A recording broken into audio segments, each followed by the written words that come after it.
Okay, so now it's time for our fireside chat. We are going to engage in a discussion. Our theme for this morning is When Women Win. We're going to talk about the challenge of achieving the promise of prosperity for all women and, of course, all children. So, to join me this morning, we have Judge Roberta Archer. She has served more than 12 years as judge in Detroit's 36th District Court, serving one term as Chief Judge Pro Tem. From the beginning of her career as a law clerk with legal aid and a defender to serving the Oakland and Wayne County prosecutor's offices, to her role now on the bench, Roberta sees her role beyond being a rubber stamp for the judicial system. And I'm actually going to ask all of you ladies to join me up on stage, and if you would, take your seats, and I will continue to do the introductions as well. She is a problem solver for justice who uses her influence in the courtroom as a kind of a crossroad to encourage those who appear before her to make life-changing decisions. Welcome, Judge Archer.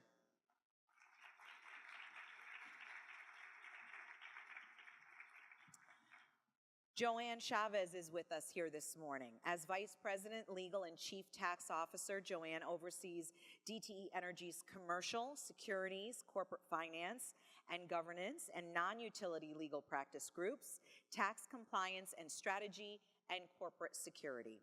Joanne also is the executive sponsor of Somos DTE, the Hispanic Employee Resource Group, and the architect and executive sponsor of DTE's Summer Talent Exposure Program, known as STEP, a college summer internship program which provides underrepresented college students with a chance to develop corporate experience.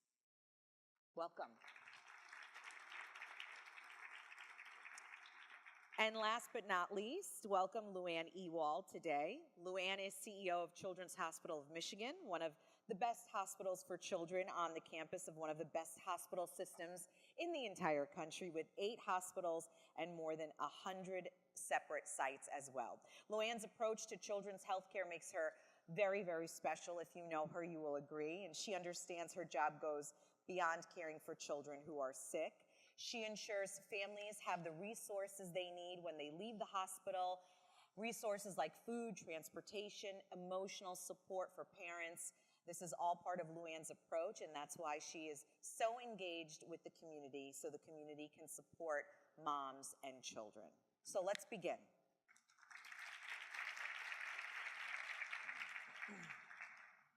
Thank you all so much for being here with us. So feel free to jump in. This is going to be a fun, casual, and hopefully a passionate and spirited conversation. So let's start by, we hear so many women talk about this lean in movement. And I want to know, what does that mean for you?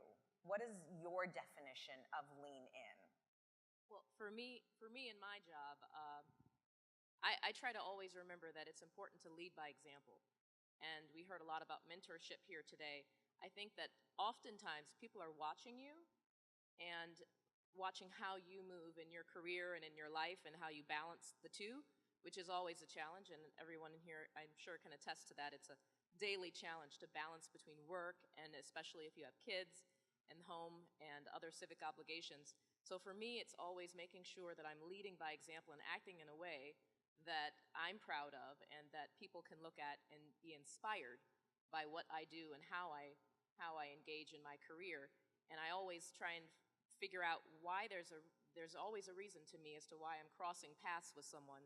So I always try to make sure that I'm engaging with individuals and answering their questions. And again, in my career, oftentimes people are not, they don't have an opportunity to have someone ask them questions. They just think that they're going to be, penalized and go through the system. But I try to engage with individuals every chance I get and ask them questions. Ask them, how did you get here? What is your passion? How did you fall off? What is your purpose in life? And ask them to think about those things if they don't know the answer. Oftentimes they don't. But it's important to me to make sure, particularly the young people, not just women, but young people in general, that they have an opportunity to hear from someone who's inquisitive about their path in life. So for me, that's engaging with individuals and leading by example in a way that makes me proud and my family proud. I think for me it's evolved throughout my career. Probably in the earlier days, it was more just focusing on myself and ensuring that I was actively pursuing my career and always being present. I think as many of us move up the ladder, it becomes more of an advocacy role, right? And for me, it is just a personal sense of obligation and responsibility that I have to the women. I reflect and think that we all stand on the shoulders of many women that have come before us. And so for me, it is just the price I pay because I've stood on their shoulders. And so I have an obligation to now, in my senior role, be more of an advocate, to be the one who can speak up when others can't, to be the one who can help navigate the complicated senior floors, and then to also coach and mentor the women behind us so that they have the tools, the courage, and the confidence to do what we're doing. I think, as Juliet said, we're not going to be here forever, and we've got to build that next level leader who's going to pick up where we all leave off. That legacy, Yep. right? That's exactly what I was going to say. I think in my 20s, the lean in was about me. So let me insert myself into nonprofit boards. Let me insert myself into situations at work that aren't my responsibility, but let me just do a little bit more and see if people notice. I think in the role I'm in now, it is my obligation to lean in for others who can't. So a wonderful example that I love, and some of you have heard me talk about it before, is 10 years ago, some of our nurses, and my chief nursing officer, Brenda Van Walligan, is here. Some of our nurses started to see that children in the summer would come into the hospital and they were hungry. And so obviously that impacts their health. They can't fully heal if they don't have the nutrients they need for their body. So a couple nurses got into a small room and they said, what can we do? So instead of just talking about it, they did something about it. And what they did was they started a cereal drive, which it'll be our 10th year this year. It's always the first week in June, but it's not just Children's Hospital. They took it a step further. They contacted children's hospitals throughout the country and challenged them to do the same thing in their communities. We challenged other adult hospitals across the country. So the first week in June across the country are cereal drives all over the place. And last year, we provided 1.3 million servings for the children in our region alone. So they would be able to eat over the summer. So it was really, that's what I feel my obligation is, and the obligation of my team is to lean in for those who can't or don't even know how. We've talked a lot this morning, and the theme keeps coming up about women and children, which is one of obviously our primary focuses being here. And I think whether you're a mom or not, I think women will always have that added challenge of the work-life balance. And I always ask women who I meet, how do you find that balance? And do you ever really find that balance? And what do you impart to other women? I actually had a mentor in that too, and it was actually Juliet Acotiebo. So we worked together for many years. I think she and I could out-talk a room, so we bonded together very quickly. And I saw how she was as a working mother. I was in my 20s, as a working mother, as a working single mother, juggling events and work and politics. And so I just from the side was watching her. And over time, I myself became a single mom. So I followed her footsteps. So if you see me out in the community, you will see my two little daughters at black tie events with me. They are volunteering at Children's Hospital. So I had a wonderful role model. I can't say I'm doing it all well. My whole goal is to get through the next day. And my background is strategic planning, so it's a huge conflict because I do not plan for myself. If I can get through the next 24 hours knowing where Maggie has to be and where Molly has to be and where I have to be and what event I need to speak at, that's good. So it's 24 hours at a time, and I'm still here, and I'm still ticking, and they're educated, and they're doing great. And I don't know if I'm doing it well, but I'm doing it, and it works for me. It is a constant struggle. It's a daily struggle, and I think it's really important. I always tell people to make sure you carve out some time for yourself, even if it's just 10, Which 20 is minutes. so hard. And for me, it's exercise. And if you can just tune everything out just for that 10 to 20 minutes, my kids at this point, they're 12 and 9, they know that when I get home, I need 10 to 20 minutes just to decompress. And when you do that, it refreshes you and it allows you to do what you need to do in other areas of your life.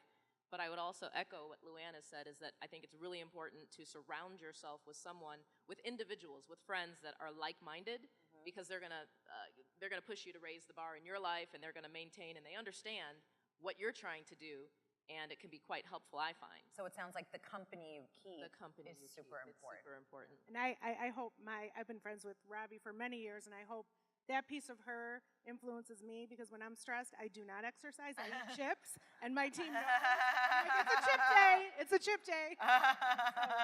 So some of that influence needs to come this way. Perhaps I reframe it a little bit for myself. I don't know if I'll ever achieve work-life balance. I call it work-life integration, work-life flexibility, and perhaps it lulls me into this false sense of balance. But, by having flexibility and integrating my life, it has made it manageable. I was a single parent. My kids are now much older than yours, and they're okay. They might talk about me on Oprah someday, but we'll worry about that later. I think a couple things, though, you need to remember. Rid yourself of the guilt. Kids are very resilient. They will be fine, I promise you. Do not let yourself, and then don't try it, do it alone. Strong women. I thought I was like the queen of the mountain, and my neighbors all offered to help. I used to travel a lot. They're like, please let us help us pick up your children. Please let us help. No, I have it. And I realized it does take a village. So use the help and get rid of the guilt. They will be fine.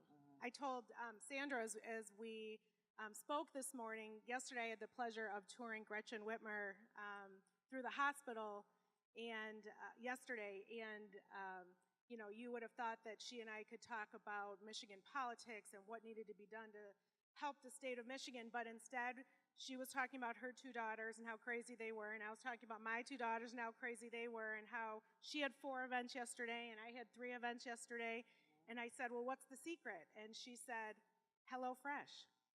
That's the secret. Food gets delivered to the house.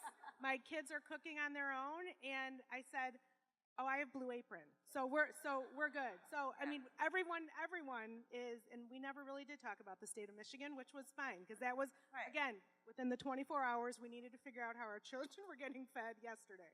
So because you start to realize and feel that you're connected in more ways than you even knew. So another question I often ask, strong women, looking back on your 20-year-old self, your 30-year-old self, what advice would you give that young lady, if you could? That's a tough one, right?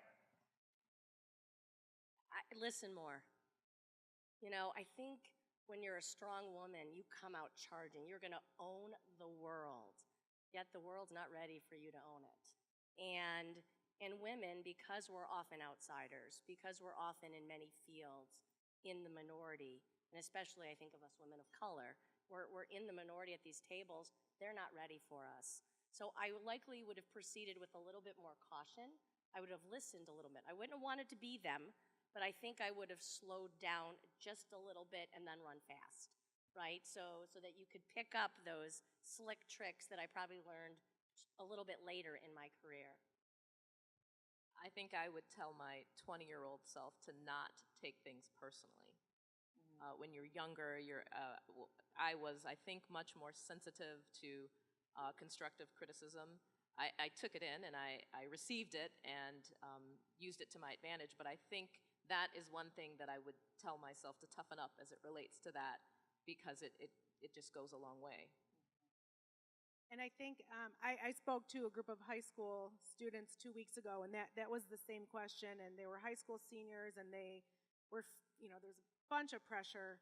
Are they going to be a neurosurgeon or an attorney?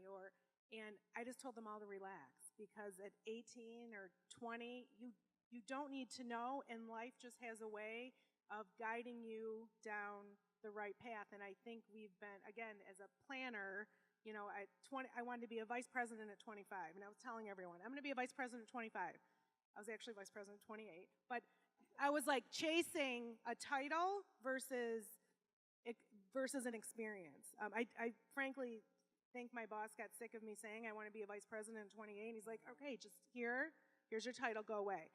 So I'm not sure I deserved it, but, you know, enjoy the experience versus chasing titles and trying to be the boss and trying to be in control, because it just sort of works out. Mm-hmm.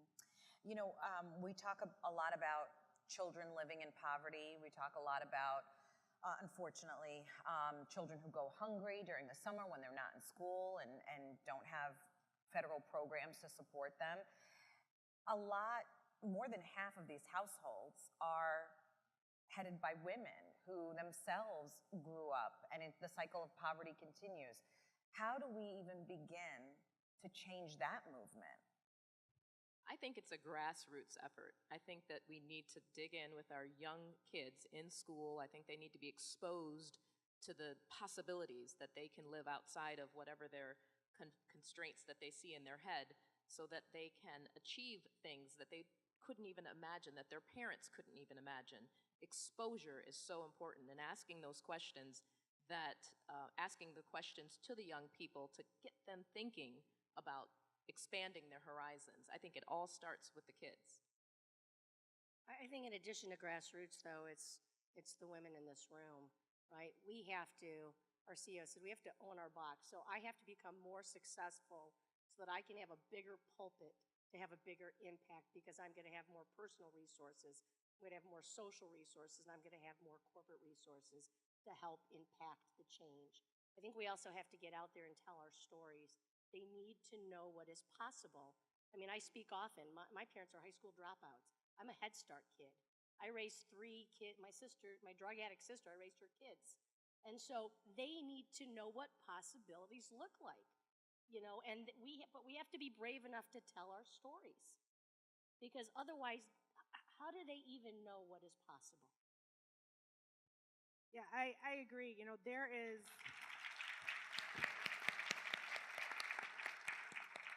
so much power in this room, and the companies that all of us work for, and bringing those partnerships together. I mean, there is a bunch of people in this room who call on me for certain situations. I call on them for certain situations, because together we are all better. It's not one company or one person trying to fight a cause or help a cause, but together. So one great example, going back to the cereal drive, you know, one of the nurses came up with an idea of we should fill up a bus. So last year we filled an entire school bus with cereal. Okay, that's great. So one of my team members and I were meeting with Delta Airlines on another issue, and we said we should fill a plane. So we went and talked to Delta, and we said, here's our cause. We want to beat childhood hunger. Will you partner with us, and can we fill a plane? And they said, absolutely. But not only will we fill a plane, we'll get all of the Delta hubs around the country to bring cereal into the city of Detroit. So one conversation between one company and another company just probably brought us a couple million more servings into the city of Detroit. So it's about thinking big, right? It's thinking really big, because we were laughing about, are we really going to fill a plane? I'm like, we're really going to fill a plane with cereal. So I think it's all of us and the connections we have and the influence we now have in our own companies. And I think we've been talking, at least I've been talking for years and years and years about topics. I think now, because of Me Too, people are actually listening. And so that listening, we have huge power right now to make a difference within our companies and our community, because people are listening. And do you think people are truly listening when we talk about the Me Too? I'm loud. Right. But I mean, when I'm a little aggressive. Yeah. But when we talk about the Me Too movement, you know, one woman coming out to come forward and share her story inspired another, which inspired another and another. There's obviously strength in numbers. Is there a legitimate Me Too movement, and what more do we need? Well, I think that we see that ripple effect happening every day almost. There's a new story that comes out. So there is an effect. And I think that we just need to make sure that we, A, have a seat at the table, and B, that we're using that seat in ways that promotes women and children and bringing up positive thinkers and progressive thinkers that think outside the box. And I think that's where it starts. And I think there's a lot more to be done. In the Detroit News today, I think it was the Life section on the front page, it was talking about the illiteracy of our students in the city of Detroit, and only 7% of children are reading at their grade level or above. So organizations like Beyond Basics are trying to help that, and it features actually a student, I think he was a senior in high school, star football player, so someone took the time to teach him how to play football, but he was reading at a first grade level. So when football's over, where do we have this superstar? So organizations like Beyond Basics and others are really helping our kids move up, but there is so much more to do, and bringing awareness, as it was on the front page today, is the first step. Me Too is just the tip of the iceberg. Yep. I think that it's one area of focus. We, though, in Spanish we say, unidos ganamos, together we win. And I think we have to work together as we each find our voices, as we each take more power within the organizations that we work, whether it be a nonprofit, whether it be a corporation. And we have to be deliberate. Today is an incredible example of that deliberateness. Absent these kinds of movements, we're not going to achieve the momentum that we need. We also, when you think about women across this country, we're the largest consumers, which means even if you're not the primary breadwinner in a home, you're likely controlling the pocketbook. And so how are we using that pocketbook to achieve and align the work with our values, with our goals? And those are the things that we have to work on together and keep talking about it. And that's what I think made the Me Too movement so incredible, that we were finally talking about women's issues in a decentralized basis, but on a national, spot in the national spotlight. And Joanne, you touched on this a little bit. You talk about guilt and how we hear so much about the importance of setting boundaries as women in the workforce, setting boundaries. How do you do that? Because it is so important to a woman's success, isn't it? How do you do that? How do you even begin to set boundaries? The boundaries, what do you mean, professional work? Professionally. Yeah, I think you have to figure out what you can do well, right? And someone told me, give a counteroffer, right? Everybody, the really bright stars are going to get a lot of work thrown at them because you're highly talented. And so you just have to give them a counter. You can't achieve everything and do it well. And so if you really want me to do this project, then it's going to take me 30 days because I have these other priorities, or you're going to have to help me reprioritize that work. And it's really that. I remind our teams that we're on a marathon, right? If you think you're going to become the next CEO in a sprint, you're going to fail, right? And because you're on a marathon, you have to modulate the work that you do and make sure that you're doing the right kind of work. I just had a conversation with a colleague saying, we need to get enough support around us so that we're not delving into the work that we really shouldn't be doing. What is your biggest and best use? That's the kind of work. And you kind of formulate and modulate your yeses and not right nows based on that. But I think also the challenge becomes, how do you set boundaries without appearing weak?